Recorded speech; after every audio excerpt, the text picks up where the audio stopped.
How's it going, everybody? As always, this is Black Lives Matter, All Cops Are Bastards, and Trans Rights supporting channel. If you're not supporting that shit, get the fuck off this channel. We are reading, what the fuck is this again?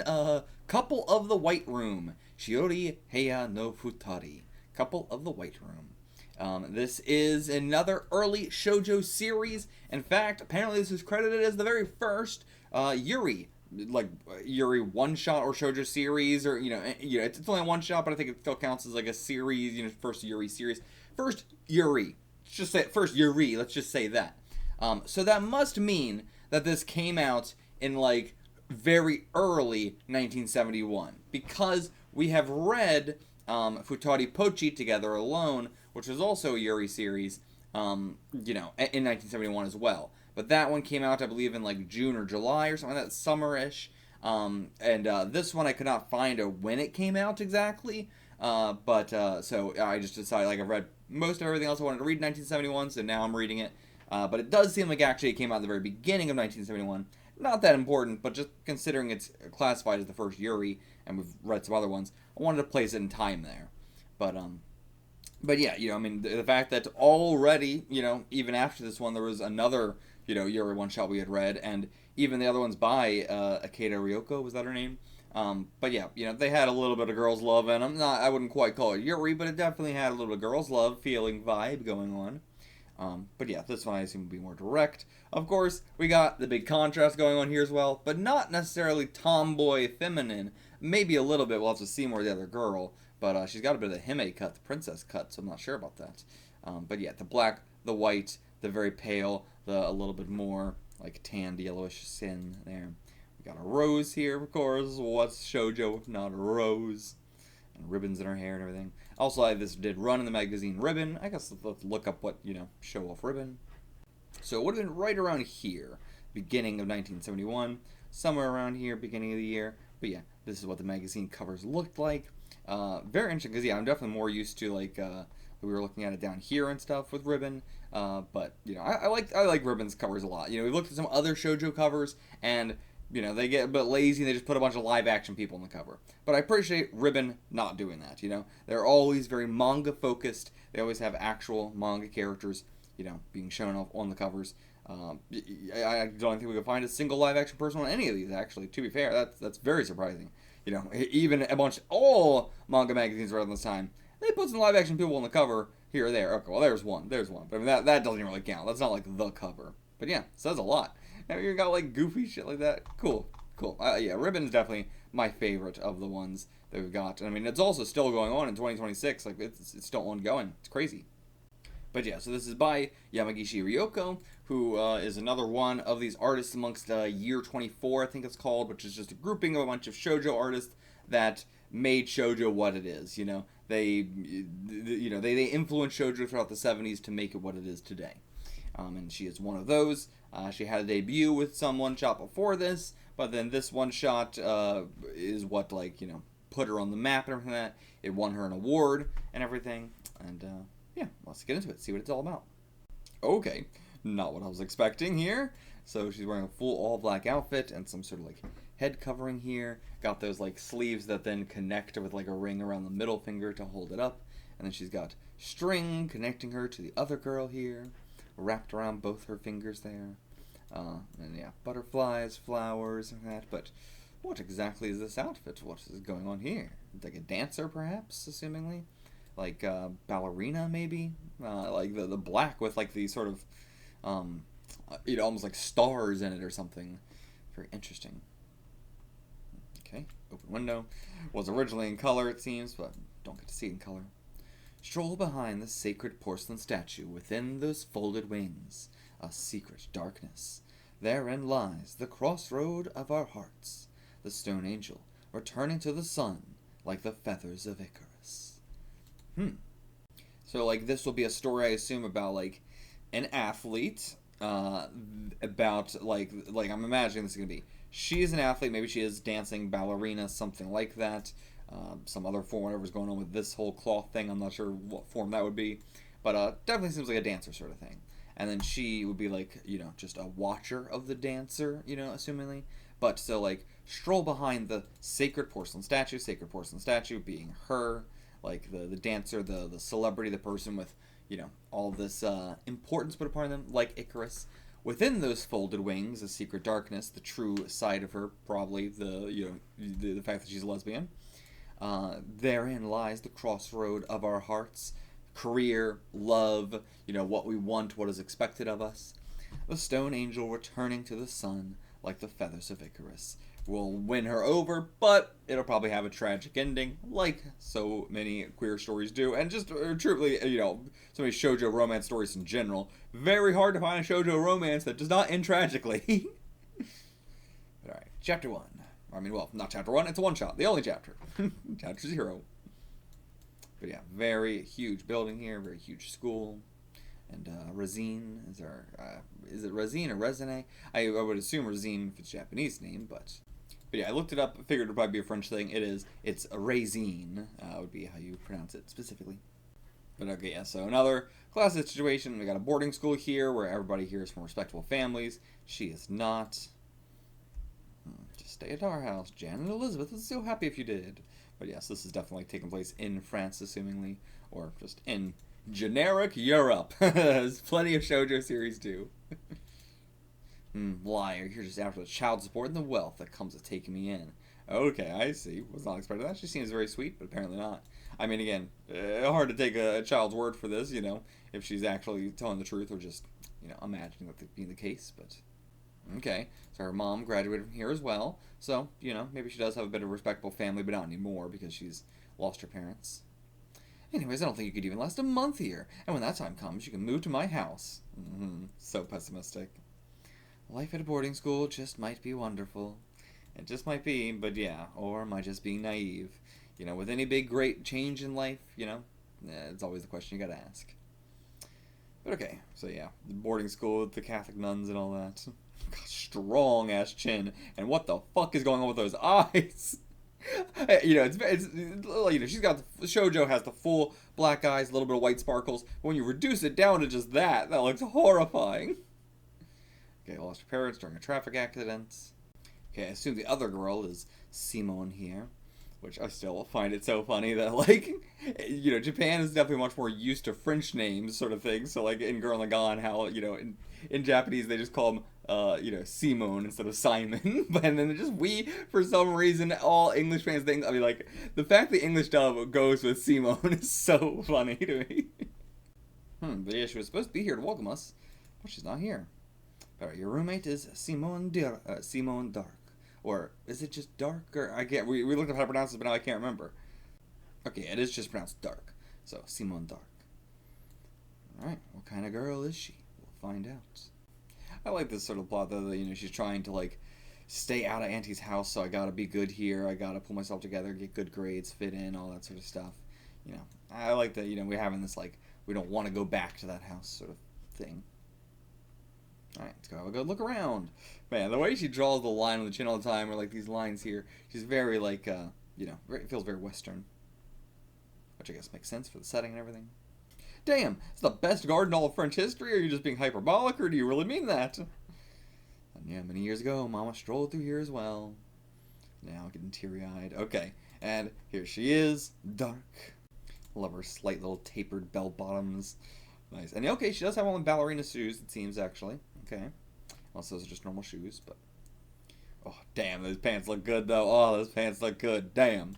That is my kind of 70s chick. She is actually going to be a lot more tomboy than I thought. You know, I mean, she's wearing pants and everything. You know, that's a big deal this time. Yeah, she saw you cry and smiled. Hell of an introduction. And okay, yep, now introduce her, you know, finding out that she is Simone Dark. With some long legs and limbs. Damn. She a long lady. Okay, she's Raisin de Poison. Poison, I imagine. But, the fucking resin and poison in your name. That's unfortunate. I hate children and crybabies. Damn. So hot. So hot. Damn. You're gonna... that is the most instant fall in love line I've... That'll get you hook, line, and sinker.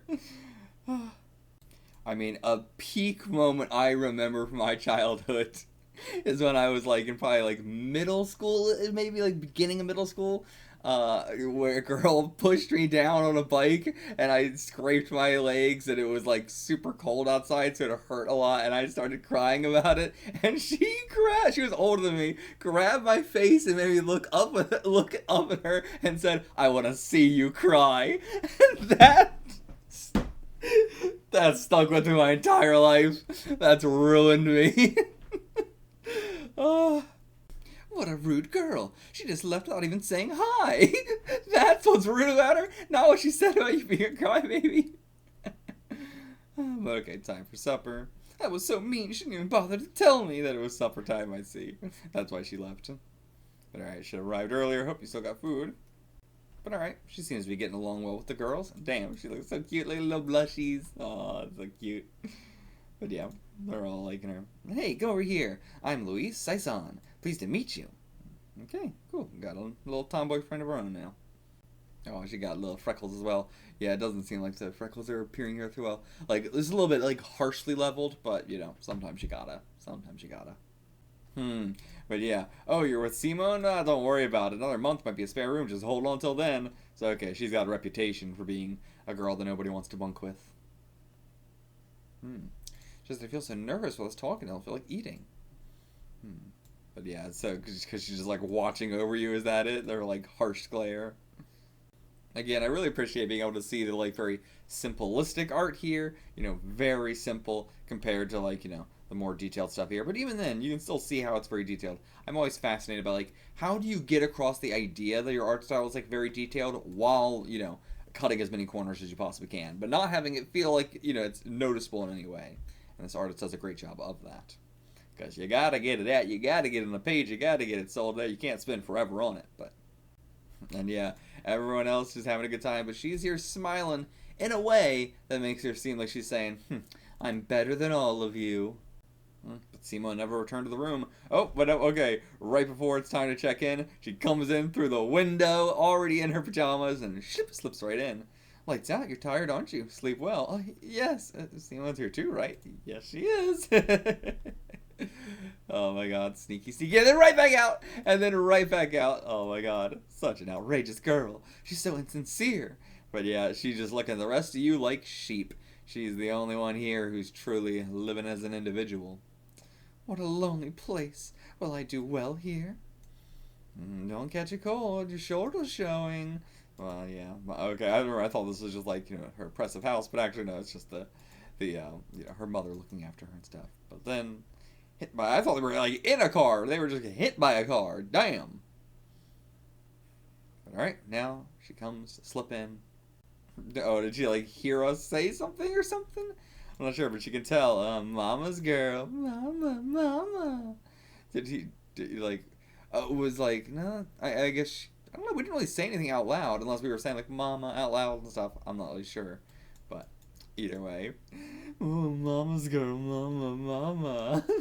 She's such an outrageous girl. But I'm in love with her already. Alright, can't sleep. Wander in the halls. No? Okay. I don't know what that was. Really? What's so good about a mother? I'm going to sleep. Okay, yeah, so she's, you know, had to grow up her entire life without a mother, I imagine. It's also why she's a bit rebellious.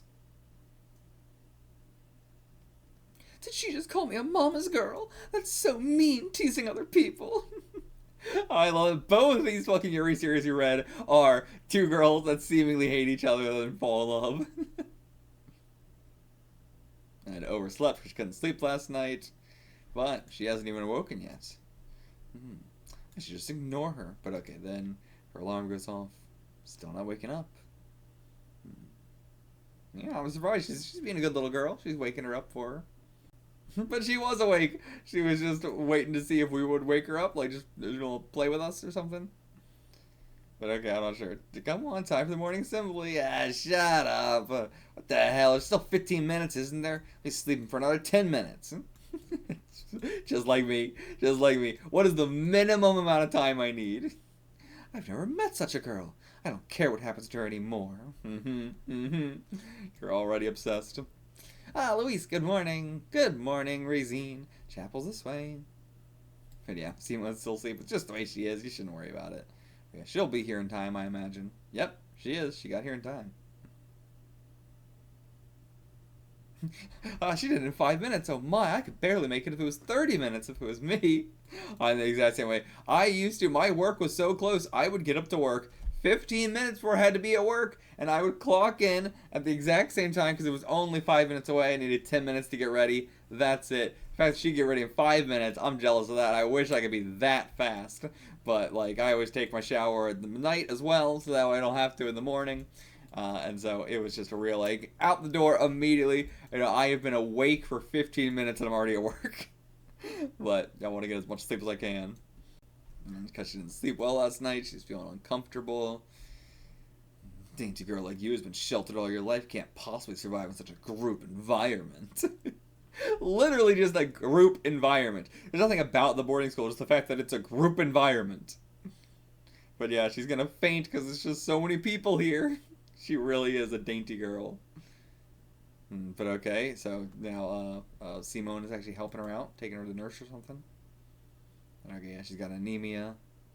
And then, through the light, who is it? Who helped you? It's Simone! And I love the look here, like, you know, it's not like, oh, vague features coming through. It's like, no, art model turning into a real drawing. This is an artist interpretation of how a human being's face comes into view, not any real person's perception. It starts out as a drawing on a page and slowly gets more detailed. That is not at all how it would look. That's such an artist thing. How are you feeling, princess from the Middle Ages? I love her whole personality. Did I faint? Yep, for about 3 days. Just joking. It didn't even take you a minute to recover. I love these two. I'm sorry for causing you trouble. All in all, thanks to you, I was able to leave the morning assembly. This time, faint during religion class. Oh. I love them. I love them together so much. Oh, their personalities are so good. I love contrast. And yeah, wait, I'm going too. Back to class, but nah, don't worry about it. I got plans for skipping now. There'd be trouble if the patient went back to class before me. If you sleep until 1, you'll be awake just in time for etiquette class. Damn, so okay, yeah, stay there. Is she sincere or not? I don't know. I love it. I love it. She definitely, like, you know, I definitely was a lot like Simone in my school days as well. I would jump at the chance to help somebody take him to the nurse because it meant, hey, I get to skip class too. Though I never got to, like, skip class and then leave school like, you know, you see in the movies all the time. Like, I feel like I'm pretty lucky that I got to experience a lot of the, like, movie tropes of American life. Like, you know, I moved around a lot in my life, so it also helped me be very, like, you know, the first time I moved, I was very, very insecure and very, like, you know, reserved and everything like that. But then, by, like, the third time we moved, I was like, we're just going to be moving all the damn time. We would move within, like, multiple times in the same year sometimes, because it was just rough. We were very poor. And then there was also a lot of issues with stuff. But, either way, that allowed me to be like, who cares what people think about me? I should just say yes to everything because, you know, who cares? I'm moving around all the time. I'm not staying in one place. I'm not going to have anything keep up with me, which has then been a hard thing to realize, like, at this point in my life where I'm still so ingrained with that, like, you know, do whatever, you know, you're not, like, you're never going to be in one place for too long, even though I have been in one place for a long time, so now it's just weird. Whenever somebody recognizes me in public, from just living in an area, it's just something I'm not used to my entire life, where somebody's just like, oh yeah, they just know me from living around here. Anyway, what was I trying to say? I've experienced a lot of the classic stuff that you think is only in movies because, you know, I don't know, I was just able to. But, like, the skipping school, like, mid-school, I've never been able to do. Like, my wife has been able to do that, but I was never, you know, I don't even know how you would do that without them, like, finding out how you would sneak back in and stuff like that. That feels like something you could only really do in, like, the 80s and, like, maybe the early 90s or something, but, like, by the time it's, like, late 90s, early 2000s, that ain't possible. That ain't possible anymore, I don't think. But, you know, I love that aesthetic. It's something I've always, you know, wished I was able to do. I've you know, skipped schools and, like, skipping the bus and, you know, stuff like that, but that's a whole different thing. Okay, what does she know? Oh, she's playing tennis. Okay, I see. But yeah, so she's just skipping class to go play tennis? Or are we like a whole different day now or something? Not sure, but it's like reading under the tree, such a classic. There's something so nice about reading under a tree. Like, you know, reading anywhere, you know, it's nice. You know, reading like outside, I mean, like, you know, going out to read in the outdoors, it's nice. But what is it about reading under a tree? It's I guess the shade. It's partly the shade. It's having something to put your back up against, I think.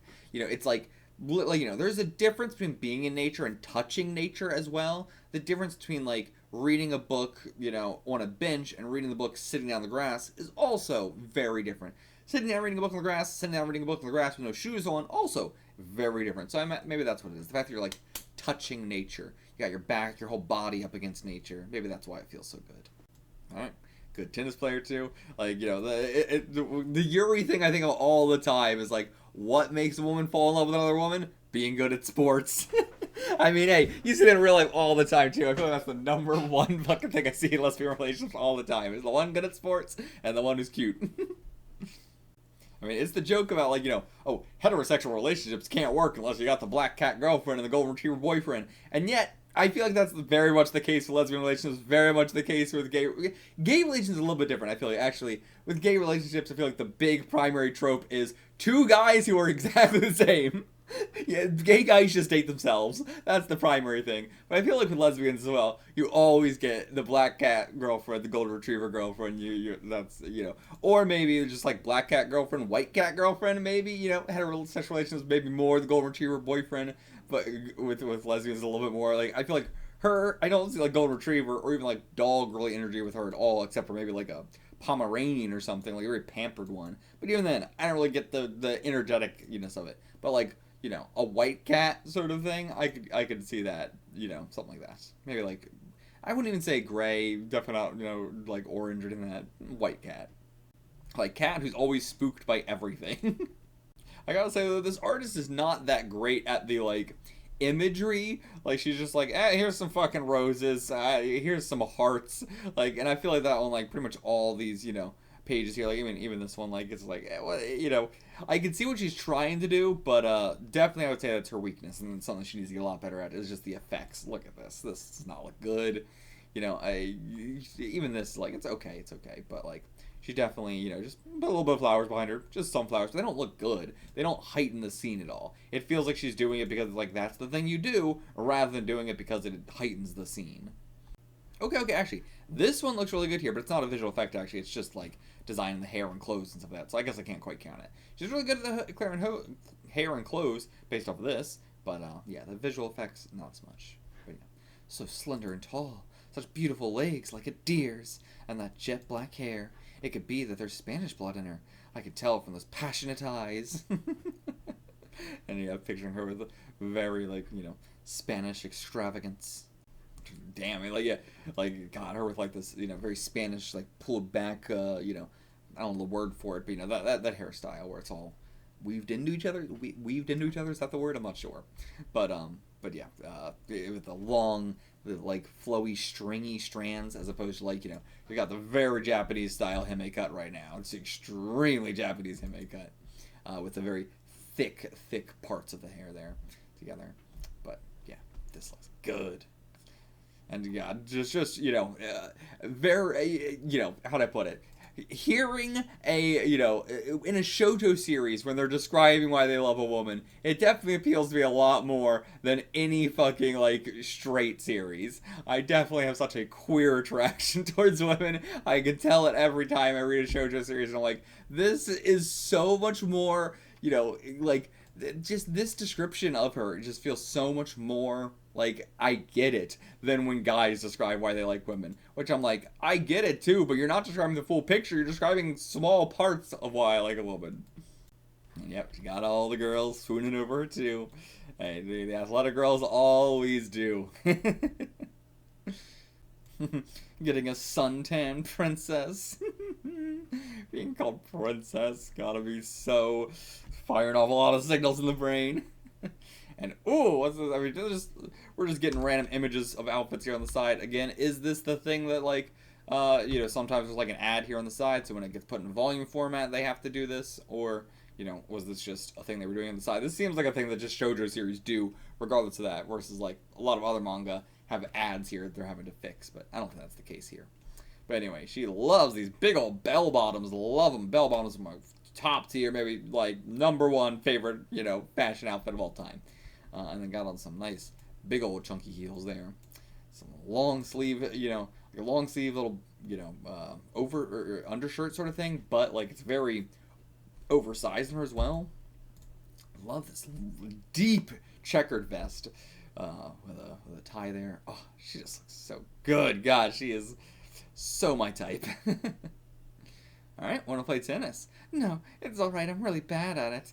It'll be too embarrassing if I'm playing against someone as good as you. Embarrassing? Why? Well, because I'll lose badly for sure. I'm clumsy.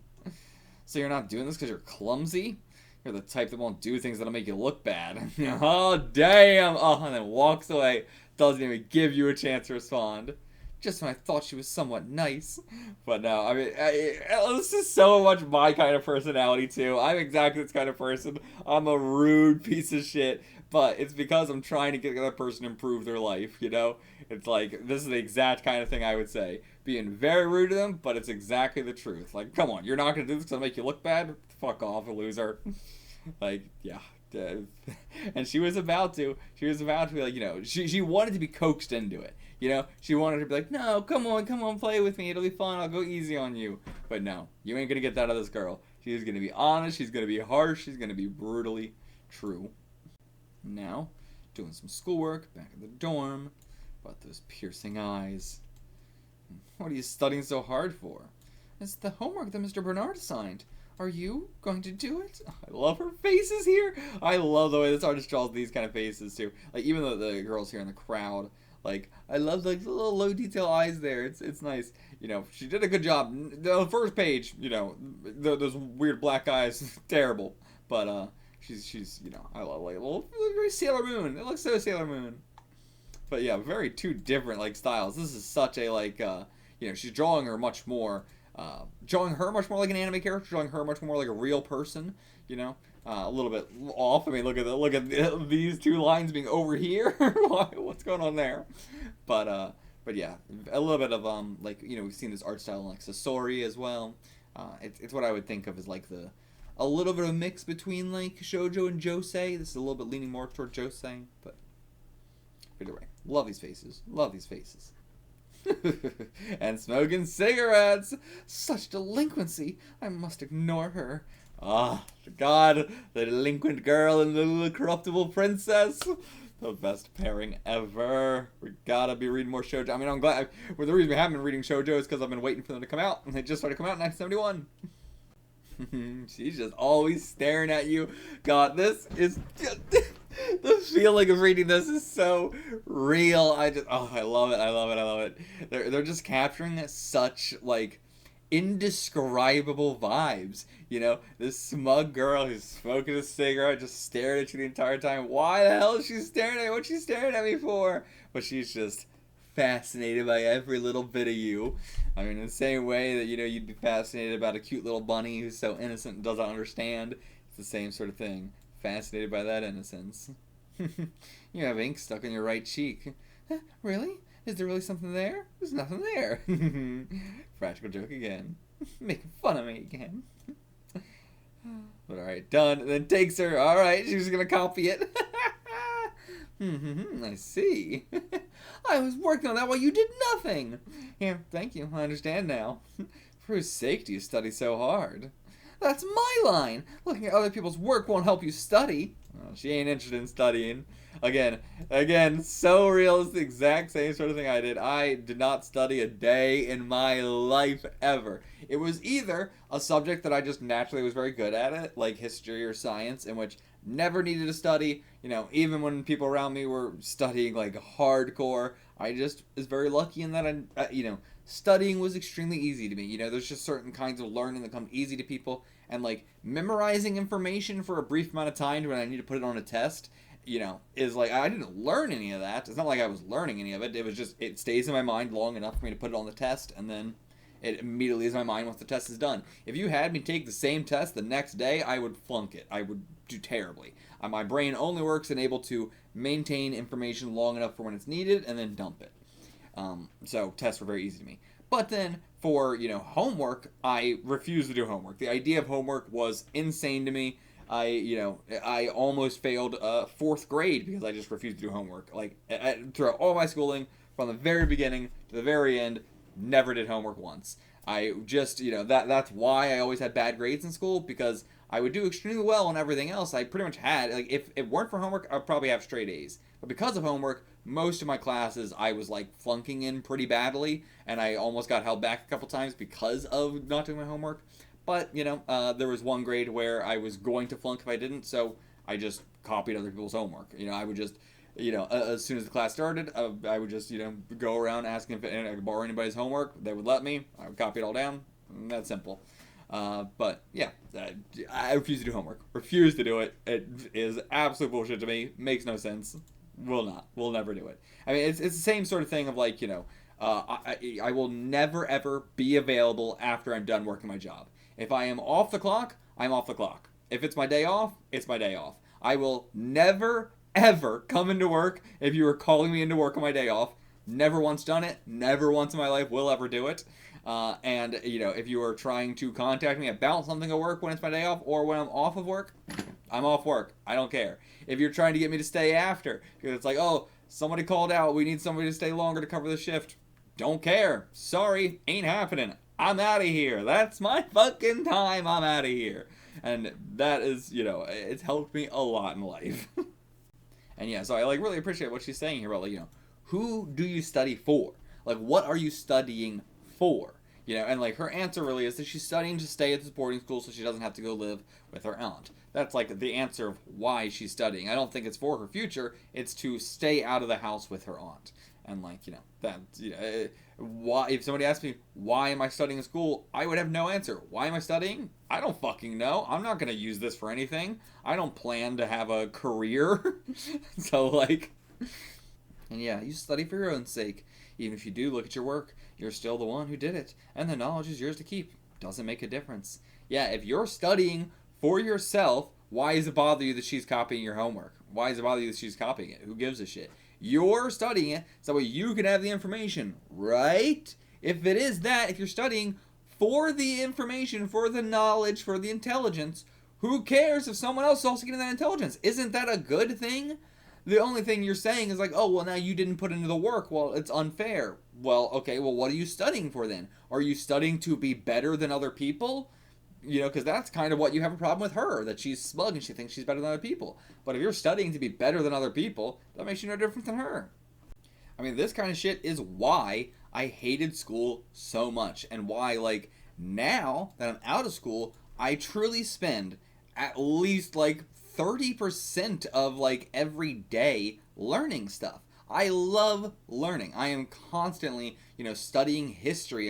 I'm studying, like media, literacy, media history, stuff like that. I mean, history is my main thing that I love learning. I'm not gonna say it's more, but like art as well, and so that like through media stuff, but also like actual art, paintings, stuff like that, fashion, a lot of stuff I love learning about. Primarily history is my main thing though. But like the thing that made me hate it in school was all the arbitrary shit that's like, what am I learning this for then? Because I'm not learning it for the information, I'm learning it for some arbitrary stupid thing. Like, in math, where it's like, well, you gotta show your work. And it's like, I can do it so much better in my head if I'm not showing the work. But if I have to write out every step I took to show all the work in math, then it makes me hate math. And math is now my worst subject. It was my best subject. Now, it's my worst subject. I'm terrible at it. I can't do it because I have such a, like, that and flashcards being, having to be like, this times this times this, and giving like an immediate answer. I'm not good at that. I'm good at doing the math in my head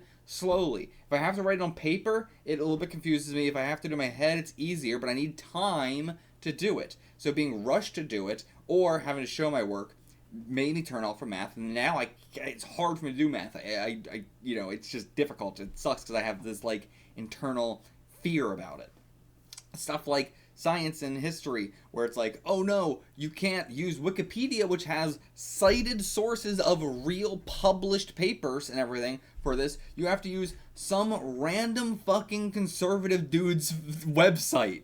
Like every time in school, it's like, you can't use official cited sources. You have to use fucking websites that anybody can make and anybody can edit. It just made me hate researching shit, and you know, all that stuff. Now I'm so much better about it. You know, thankfully, you know, my interest in the subjects persevered, but like all that kind of shit bothered me so much. Or like, you know, like in school, reading. I hated reading in school because we had to read like only like a chapter at a time, and I'm like, I can't read one chapter of a book at a time. That's I can't read that slow. I have like every time what I ended up doing was reading the entire book and then reading the entire book and then reading the entire book, like you know, so many books we had to read in school I just read over and over and over again because, you know, it would take everybody else like the whole class period to read one chapter, and it would take me the whole class period to read like half the book. So then like I'm just constantly rereading it.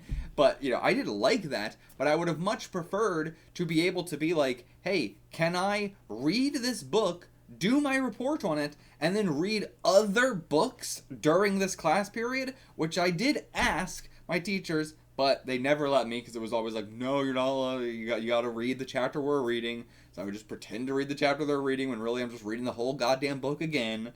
But, you know, it took me a long time to get back into reading, but thankfully I'm back into reading in a big way, in a big swing again. I've been reading a lot of books. I mean, audiobooks have also helped a lot as well. But all that to say that, like, just the whole dichotomy between these two, you know, with schoolwork and everything is definitely very up my alley.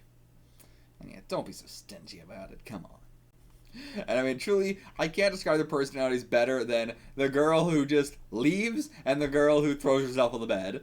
Those are two such contrasting personalities. Alright, T.S. Eliot, collection of poems. Reading some poems in class. Cool. Okay, they're having to, like, translate the poems. Good God! Ay, that's tough! My God, like, you know, translation's already a difficult thing to do regardless. Like, that's completely different from learning a language. Learning a language and translating a language, very different things. But translating a poem, as I can't imagine how, I mean, I can kind of imagine how difficult that is actually. Now that I think about it, like, okay, you know, I cut my teeth on my YouTube career by doing, like, okay, how do I put it? I've been doing YouTube for a long time, for as long as I can remember. My first YouTube channel was in 2006. But what really, like, got me a following was doing JoJo videos and stuff like that. Then doing reactions, which is what I do now. But back then, I would take the anime songs from JoJo, like the openings and endings and the anthology songs, and we had transliterated lyrics, which is, you know, when you just translate a song literally. But, you know, I also was someone who, when I'm watching anime and there's an opening or an ending, and they have the lyrics up in English, even though it's a Japanese song, it always bothers me so much that you can't sing along to the Japanese song with the English lyrics. Like, they don't match phonetically. You know, it's just translating the line, but it's not, like, beat by beat along with the song, like you would be if you're literally translating one song into another language. You know, you have to make it match musically.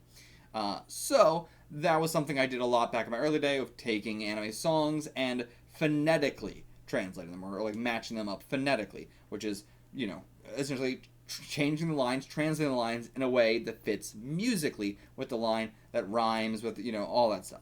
And that's kind of what this is. And boy, that shit was extremely difficult. But I will say, it's very fun to do, and I imagine it's very fun for them to do as well. It's not as monotonous as just translating some random fucking line from a textbook. It's got to be a lot more fun because there's so much more creativity that you have to put into it. You have to make a lot of artistic decisions when you are translating something to fit like that. It's fitting, or like, you know, another thing that I always talk about in anime manga, translating jokes, translating puns especially. It's tough. My God, that's tough. It's so tough because you got to take liberties. You cannot translate it literally. And the same thing with songs. I imagine the same thing with poems. You cannot translate it literally. You have to think, how best do I get this across in the exact same meaning for a different culture? And meanwhile, Simone Dark is just not, doesn't even have the textbook open and is just staring straight at her again. She doesn't do anything but just stare at her. But alright, please recite the poem Autumn on page 36. But okay, I'm surprised, like, giving her the page and everything. I feel like we've all been in school doing a round table reading where, the teacher calls on you, but they just say, like, your name, read the next passage.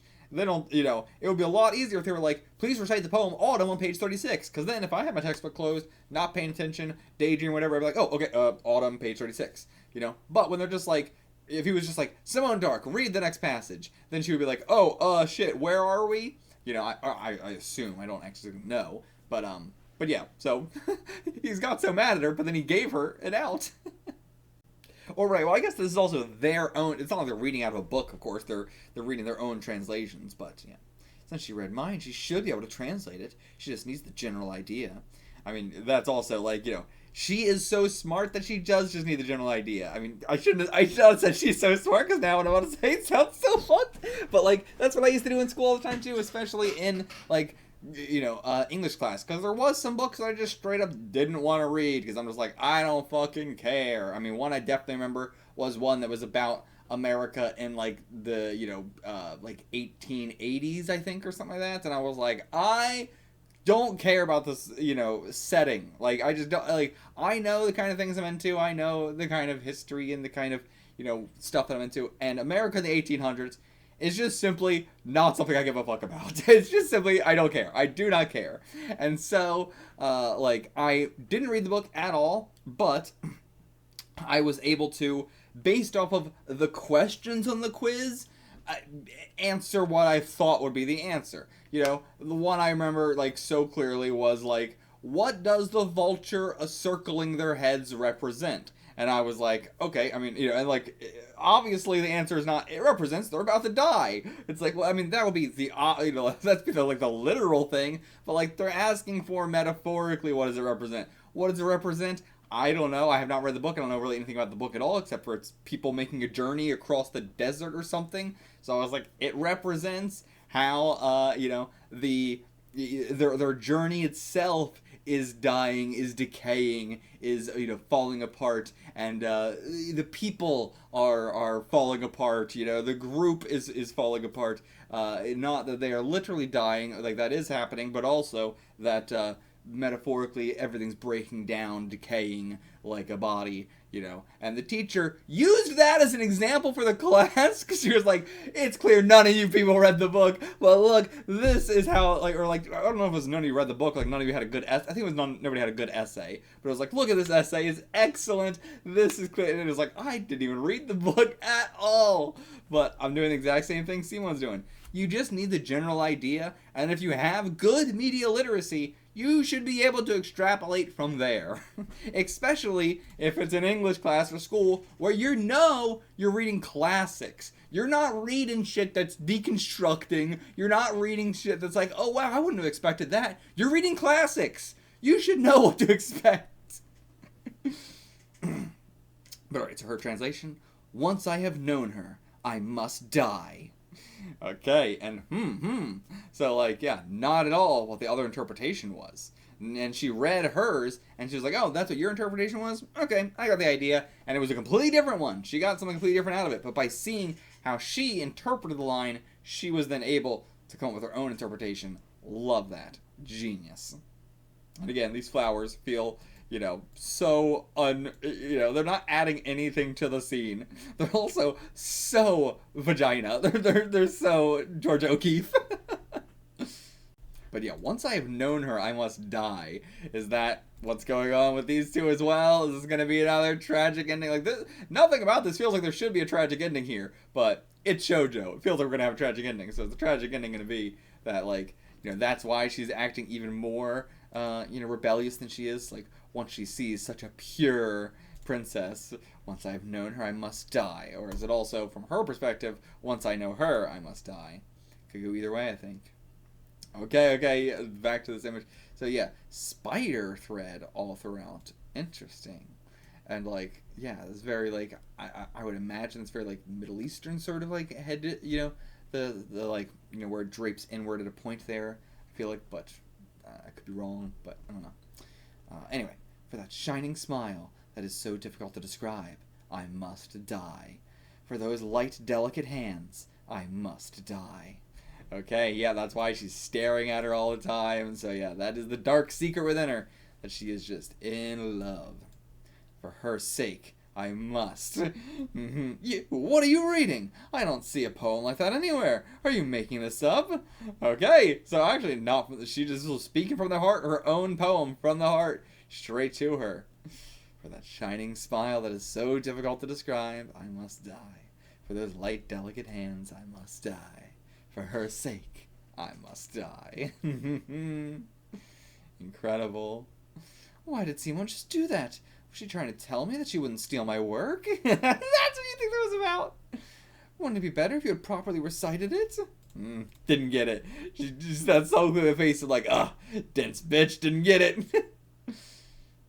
I was watching you. I was watching you. That's what she was talking about. I was watching you. I was talking about you. What could she mean? Oh, okay. Luis is coming here. Nice. Again, I love how she draws these like low detail figures. Look so good. I truly think she's so much better at these low detail figures than she is the bigger ones. Like, especially here with Luis. Luis looks so much better when she's farther away. And when she's close up to the camera, it's like, looks a little bit generic. But, you know, and same with her. Like, you know, same with Rosine. She looks a lot more unique when she's farther away. Alright, got some cookies from the country. Want to have some in a room? Oh, so nice. Let's go. Oh, to be a girl excited over cookies. Oh, to be a French princess so excited over some fucking cookies from the country. God, I wish I could be this innocent. I wish I could be like, oh, some cookies from the country. Let's go in a separate room. Let's go to a separate room where we will sit down and we will have cookies. That's all we will do. We will sit there, we will have cookies, and we will talk. Oh, how lovely. How lovely. I wish. Okay, I actually got a bunch of girls over here. I mean, I guess it's at the dorm, so everybody's, you know, free to come have these cookies and tea. God, I gotta have a day where I just have some cookies and tea. Like, you know, I feel like I did that when I was like in elementary school. You know, I played with dolls and Barbies. I had my cookies and tea. I would invite my, you know, friends over. You know, back then when you weren't afraid to be gay. I said, as I'm so gay yet, and I don't do fucking cookies and tea. What's wrong with me? And back then when I wasn't openly gay, I was in elementary school. I didn't even know I was gay. I was doing open cookies and tea. What's wrong with me? I gotta do cookies and tea again.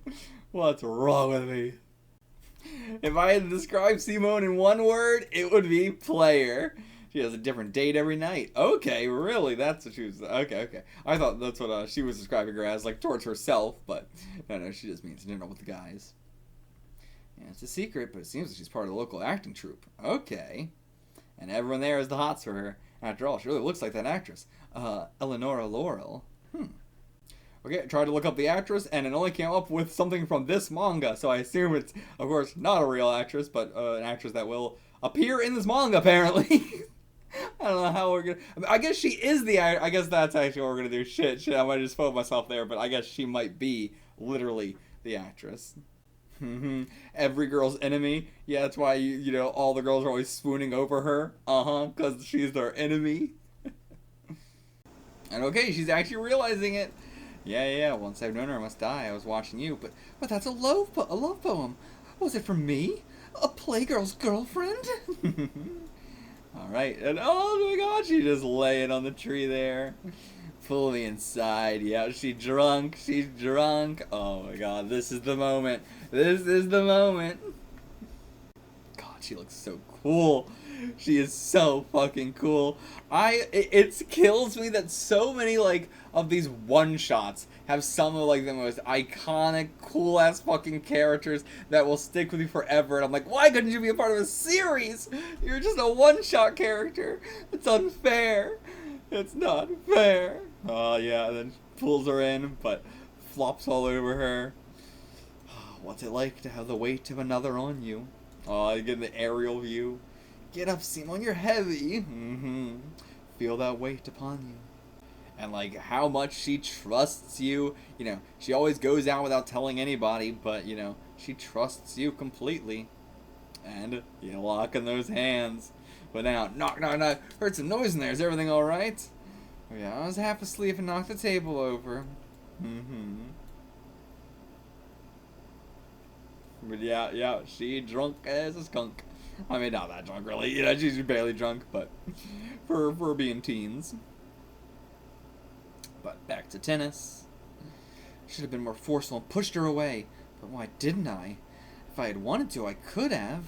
And that time, the flowers behind it still could be much better flowers, but stop it, stupid Simon. And stupid me. This outfit. Very elegant. But alright, went out today as well. Lately, it's been like she thinks nothing of me. Am I just thinking too much about it? Maybe she regret, you know, it's that like, damn, I was too forward. I told her directly what I was all about, that I'm in love with her, and she just didn't even understand it. Totally get that. But alright, now it's Parents' Day. And yeah, her aunt came, but just to like meet real quickly and then leave, it seems. But yeah, her parents aren't actually here. And okay. So Eleonora Alorio, the actress, is coming this way. Okay, she's Simon's mother. Okay, that's the connection here. Okay, here she is. I'm not sure about them looking similar at all. They don't look similar in the slightest bit. But yeah, again, I do not believe straight people exist. Or at least girls. I do not believe straight girls exist, at the very least. But listen, guys too. I'm not sure if I've ever met a straight man. I'm not sure if I've ever truly met a straight man. Okay, and that's the director, Jean-Pierre, behind her. Best young director in the entertainment world right now. Is he in a relationship with her? Young enough to be her son. Because she's so beautiful. Yeah. Doesn't look old enough to have such a grown daughter. I don't know. It's hard to really get her age. Such a wonderful mama. I envy her. But I wonder if, like, you know, she gives no, you know, pays no mind to Simon. I mean, the fact that Simon's such a delinquent, I assume the mom doesn't care really at all. If my mom was alive, I would have fawned to her like a child. I see what you're saying. Yeah, like I would have gone over and fawned to her like a child. And then in the reflection of the tree, what? Or no, she was just seeing her. Okay, she goes back to her room, and now Simone and her mom are there. Didn't even give your mama a kiss. You're a mother? Spare me! How old are you already? A mad woman who goes out with such a young man is not my mother. Surprising! Okay, damn. So she is like very...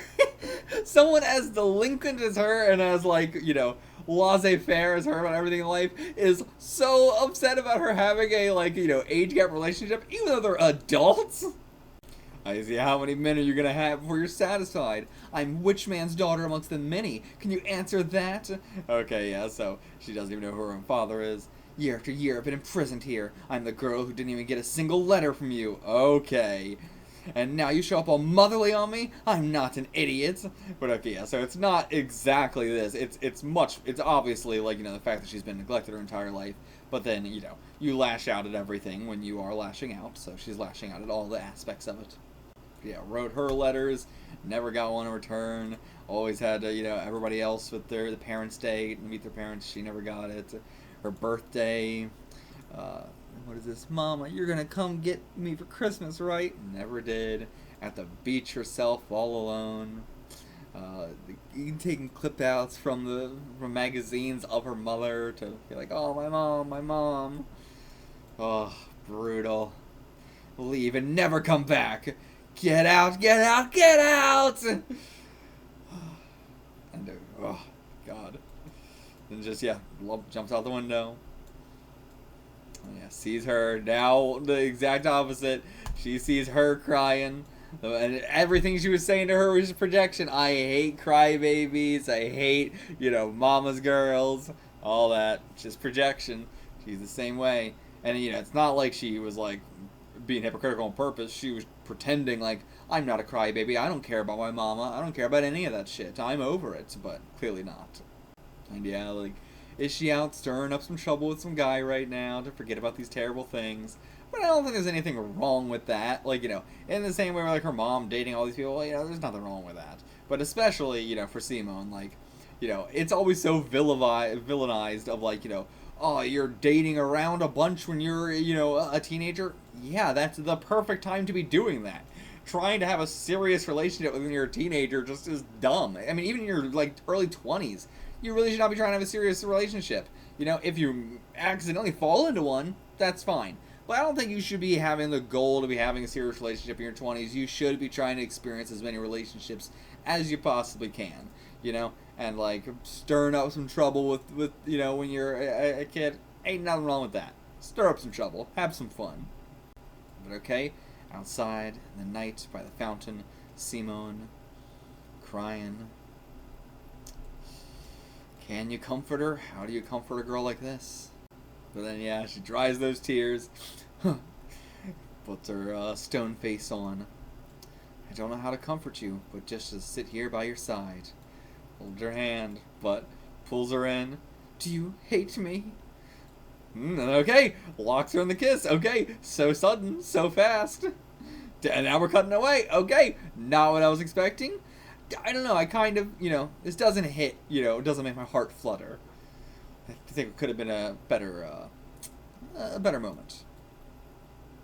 But alright, we got the school's 50th anniversary coming up to celebrate.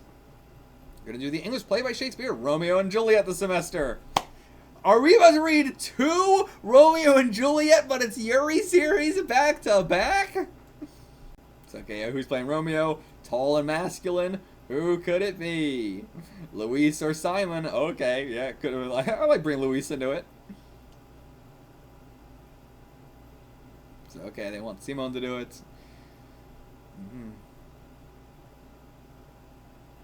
But alright, she doesn't want to. No intention of becoming an actress. Can't force you, but please just think it over. And then Juliet. She's thinking it. Simone would make a wonderful Romeo. What about Isabel? Cynthia? Raisin? I think Raisin would be good for the part. Since there's so many candidates for Juliet, let's take a vote. Alright, and Raisin got so many! Holy shit! God damn! But yeah, I think, you know, I mean, just look at her. She would make a great Juliet. But now, that smile, she'll be Romeo now. And like, okay, if Simone drops out, I'll go to Louise. Are you gonna do it, Simone? God, please, let me be Romeo. I'll do it. No, the best couple. Yeah, even everybody in class knows. God, this image. I don't know why it does something to me. The fucking tomboy masculine girl sitting in the chair at her desk.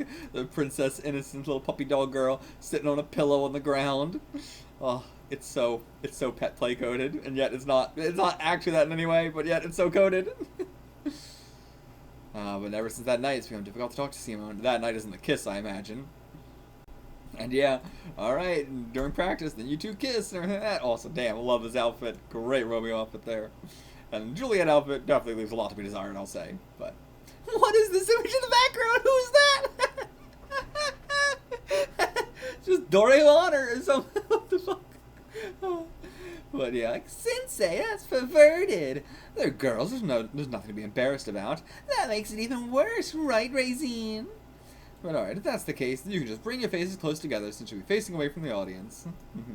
Yeah, even with your faces so close together, it looks convincing. These faces, I love how this one controls faces in the background. But yeah, shouldn't just stand there like a stick. But yeah, remembering the actual kiss. This is gonna be a fun play. And your auntie and everybody's gonna be there too to watch you.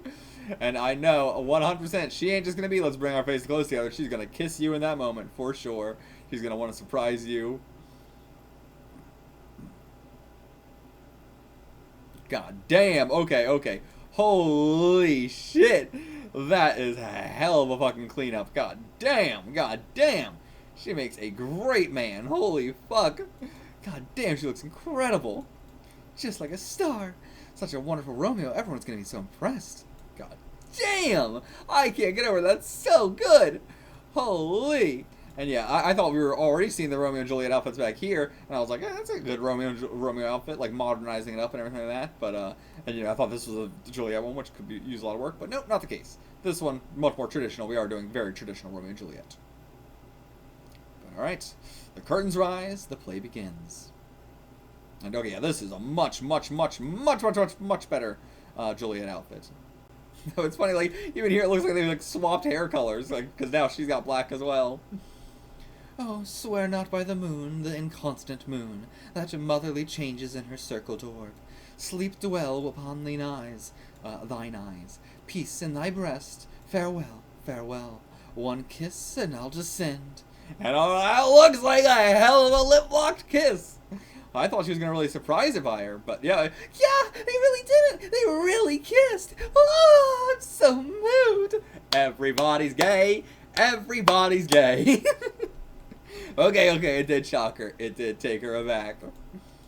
All right, yeah, big applause. Good job, both amazing. Felt so realistic. Our rehearsals couldn't even begin to compare to this performance. I wonder why. And yeah, the people in the audience all spoke of it well too. Oh, she's so embarrassed. She's so just like, ugh. She wants her to respond so much more than she is. And okay, yeah, your aunt saw it too. That big old lip-locked kiss. Feel so proud to have you as our cousin, Raisin.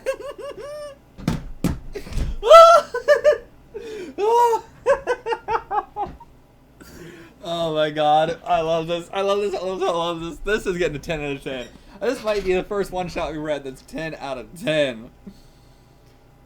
But yeah, she's got all these family members, you know, wishing her well and talking about how good she was and that. Simone doesn't have that at all. Okay, let's go take some commemorative photos now. But then takes her out to the woods. Oh, the photos? That was just a lie. Then you did it to help me get out of there. Okay, I guess she actually didn't want to have to chat with all these people. I mean, probably because she's having gay panic right now. And God, this expression, that little hand motion. Oh my gosh, she's so cute. I love these two so much. I'm gonna die. I can't believe the first Yuri one ever is a 10 out of 10 and better than every other one-shot we read on this channel. But yeah, I'm really glad the play went so well. It wasn't an act. This is too silly.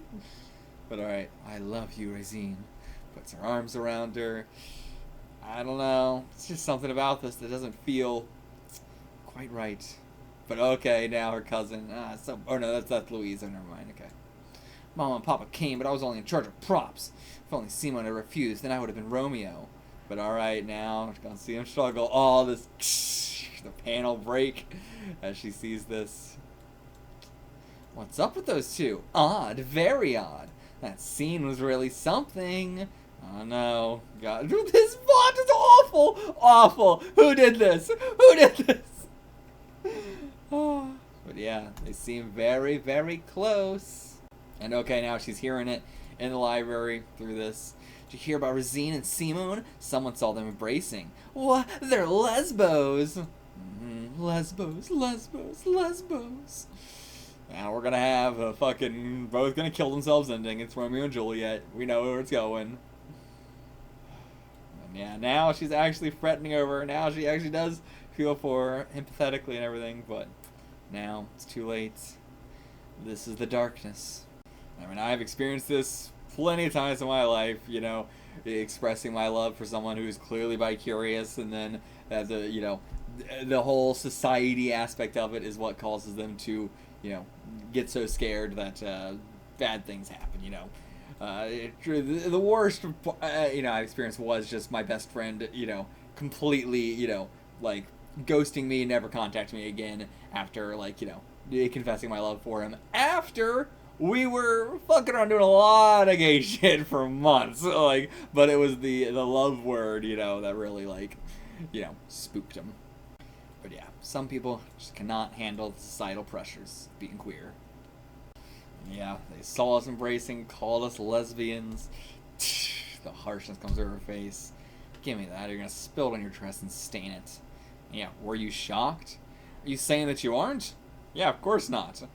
I don't like to lie. Exactly. I'm a lesbian. What do you want me to say? That's wrong. That's wrong. It's not like that. What we feel for each other is friendship. Friendship. We're just friends. I've had this exact, you know, I've heard all this myself. Right, aren't we? Right, aren't we? Aren't we, Simone? I told you, I don't tell lies. Now they're both shut off in their own worlds. The one who just wishes she could embrace being a lesbian. The one who's like, I wish she could just admit that she's not a lesbian, but...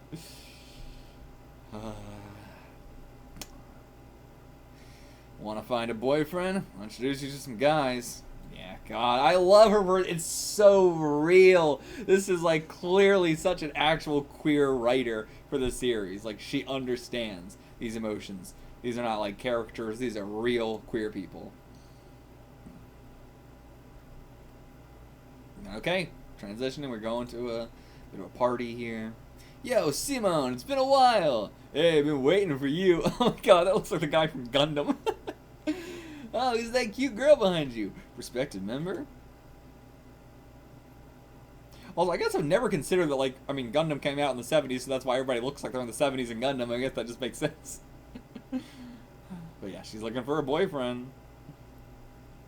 Yahoo! Really? I'm the first candidate! No, me first. All these are so Western inspired. There's clearly this mangaka, is very interested in Western stuff as well.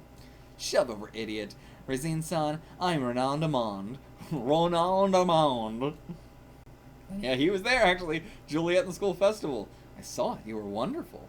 No way, Ronan. You plan on stealing her? Oh, I love all these designs. They're so cute. They're so cute. Simone, it's been a while. Let's stir up some trouble. Yeah, look at this guy's a bit of a foreigner, too. He's got that sharp face.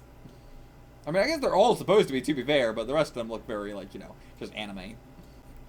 And yeah, she's getting along with this guy, or, she's, like, trying to get along with this guy, at least, She's putting in some she is sitting with him and talking. But then, still, stared at Simone. Simone seems like she's having a good time with that guy, Marcel. After all, it is more fun to go out with a guy. Yeah, you think that, but in reality, it's more fun to go out with people who aren't judging you. It's more fun to go out with people who don't care. She's at a mod scene right now. She's at a scene of people who don't care about this stuff. A lot of people here are probably, queer in themselves. This is the 70s, a time of great queer exploration, a time of, like, a lot of people being like, pretty much everybody's queer. There's a lot of bi-curiosity and experimentation going on around this time. Late 60s, but especially the early 70s. I would just say throughout the whole 70s, honestly. 70s, 80s stuff, definitely a huge time of experimentation. But, like, all these guys, just the whole vibe of this club definitely feels like this is a sort of a mod scene, a bit of a, counterculture scene. But yeah, I like this. This is like, god damn, this is, you could, put this out today. Like, this is such still a, like, if this was a movie that came out in 2026, it would still feel like, damn, that's so of the times of 2026. Like, this is a universal queer story, so universal. This whole party, the fact that they're like separating more and more. All right, now back to the dorms. So, had fun? Yes, I had fun. We even promised to meet again. That's good. I got pretty wasted today.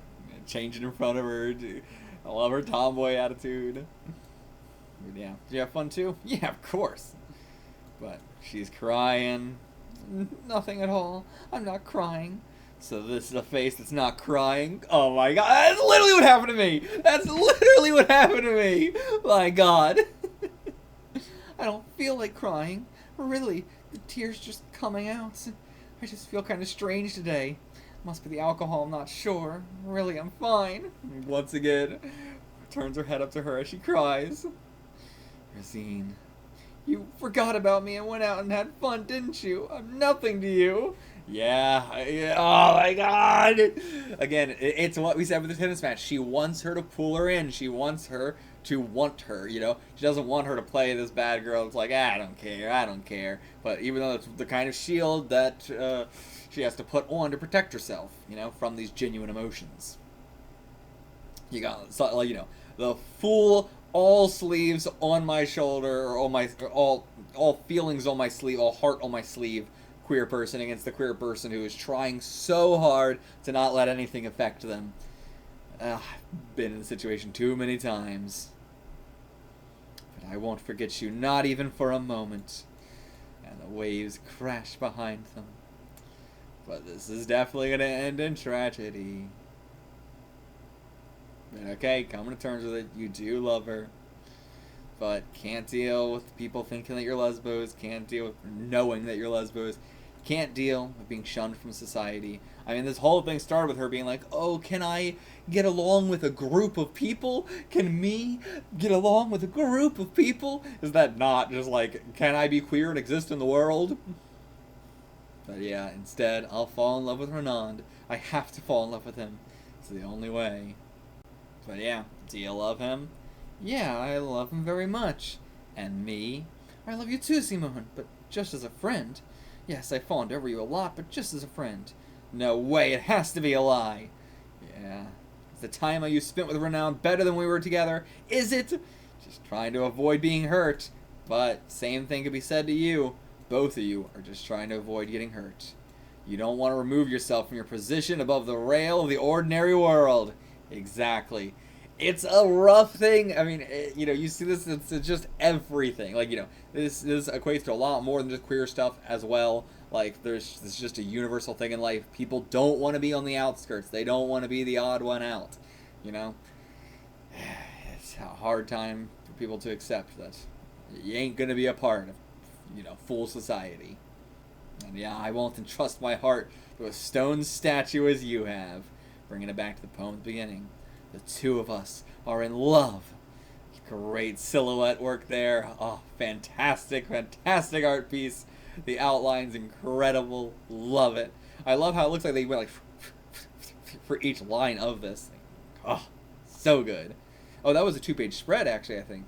Well, something like that because of the, this.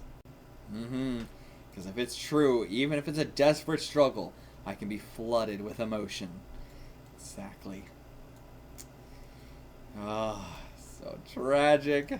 But I can't become like you. I can't. She can't just throw society away. And then, okay, she goes back to her aunt. Now, humming a tune, tears in her eyes, smoking that cigarette. Laughing, because that's all you can do to deal with the situation. God, I thank God I live in the time I live now. If I had to live through the 70s and the 80s and even the 90s and if I had to be the age I am now in the early 2000s, like, God, it is hell being a fucking queer person. It is the true loneliness epidemic. It's the kind of loneliness that will kill you. I mean, truly every time I hear about the male loneliness epidemic today, I want to fucking strangle whoever says it. I truly think anybody who thinks there is a true male loneliness epidemic, I wish them to be reincarnated as a queer person in the fucking 70s or any time even before that. But I mean, the 70s, I think, is like such an apt time because it is like a time where there are a lot more, like the world is becoming a lot more, accepting of queer people in general. Obviously, there's a lot to go, but compare that to the 50s or 60s, it's a big difference. But yet, trying to actually find another queer person to be with is near upon impossible. And then trying to find one that you are, compatible with, it's already difficult today. But, like, my God, like, truly, you think there's a male loneliness epidemic? Fucking die, you bitch. But okay, I guess Razine's just back at the dorm now? Okay. Okay, so I guess it's been a month since she went to the school, so she's somewhere else now. But okay, Millet Simone d'Arc, the person you shared a room with, died. Heard she was killed by a man whose name is Marcel, or something like that. I don't know exactly what happened, but apparently it's been given a lot of attention in the local newspapers. Damn. Is this actually the case, or is this going to be a Romeo and Juliet situation?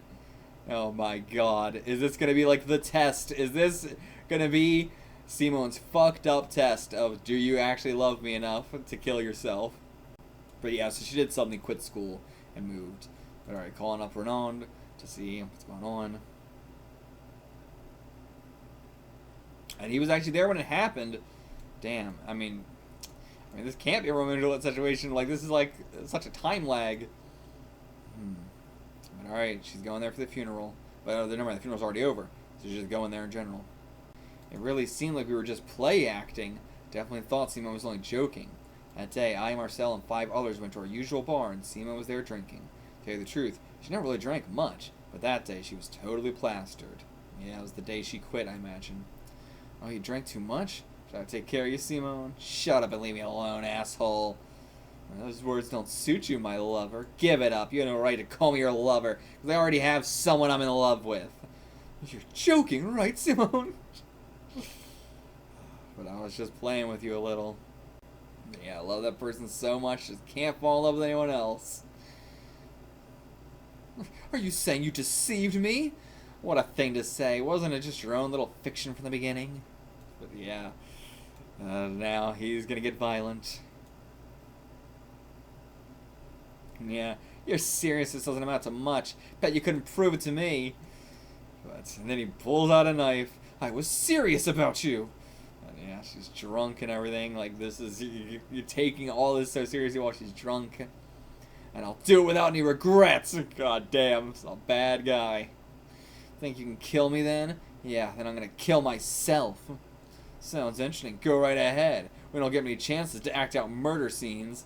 So yeah, I think they're just playing, but no. Is she actually going to kill herself? But now he's like, you think I can't do it? I can't kill you? One hand won't do. Hold the knife with both hands. Got it? If you're going to do it properly. The vital spot's here. Do it with your eyes wide open. Yeah, you're going to do it. You're going to do it. Yep. Damn. It was like suicide. It basically was suicide. And grabs the rose in the end. Scene.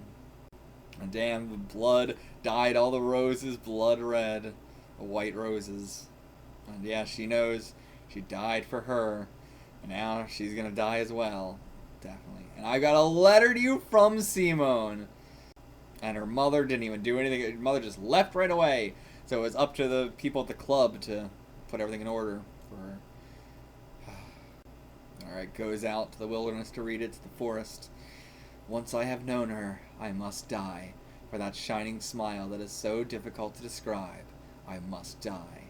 For those light, delicate hands, I must die. For her, I must. I've been there, man. I have been there. Simone, now that you've died, we've been bound together for eternity. The suffering cannot be anything but love. The suffering is the punishment for running away from you, you who put your life on the line for love. Simone, my love, since I cannot die, I will bear a stone heart for the rest of my life as recompense. Okay, she doesn't kill herself. Damn, not a Romeo and Juliet ending. Very shocked. And for the rest of her life, she shall bear a stone heart. And I've met many a queer that are like that for the rest of their life, they bear that stone heart because of the rejection so early on. A rejection that really is unlike any, you just cannot have rejection like that in a hetero relationship. There's too much extra going on, A hetero relationship will never have the same emotions that, a queer relationship has because of the societal impact of it all. But just like Romeo and Juliet, a queer story works so well like this, with a queer tragedy, because it is never a tragedy because of the actions of the characters. Just like in Romeo and Juliet, it is not a tragedy because of the actions of Romeo and Juliet. It is a tragedy because of the actions of the adults. In this series, it is a tragedy because of the actions of the, society as a whole, the other girls in their lives, the way society reacts to this. So, in that sense, it is still a great Romeo and Juliet tale. I mean, everything else is a Romeo and Juliet tale about this except for dying in the end. That's the only part that's not the same. But excellent. 10 out of 10. The best one-shot we've read on the channel, for sure. Also just best one. I've pretty much every one-shot I've read has been on the channel for the most part. It's been a couple I've read off channel, but for the most part, it's all been on the channel. So, as well, I would say, best one-shot I've read. Best one-shot I've ever read. Had so much to talk about with this one. Really dug deep into this one. Gonna miss Simone and Raisin. I wanted to say Resin the whole time, and I kept having to correct myself. Raisin, but especially Simone. what a good character, and it's so rare in anime manga that I'm able to, relate to characters. Just because, the Japanese lifestyle is not a lifestyle I relate to, just the typical culture of Japan is not one I typically relate to. So it has to be characters that are going very much against that culture. But even in my own culture, I don't go along with my own culture, own society. It's so I just will always, equate more and relate more to the characters that are very rebellious, delinquent, and everything like that. While also, like what makes her 1,000 times more relatable is all the queer stuff, Like a delinquent in a random delinquent manga, I'm probably going to have a lot harder time relating to because they're not queer, And they're not like, they don't have like stuff going on that makes them other from other people. Why was this the couple of the White Room? I guess the White Room was their dormitory room? Lame name. Lame name. Definitely could have had a better name. Like, Futari Pochi Together Alone, that was a great title for what it was. Obviously, Together Alone would fit this as well, but what else would I call this, maybe? Maybe something like Love from a Stone Heart or something like that? I think that I would like. Love from a Stone Heart is like, yeah, I think that's a good fitting title. But alright, I will see you guys for more shoujo stuff in the future. I'm enjoying the shoujo stuff we're doing a lot. I'm really enjoying it. It's a treat. I'll see you guys for the next one. Until then, get the fuck out of here.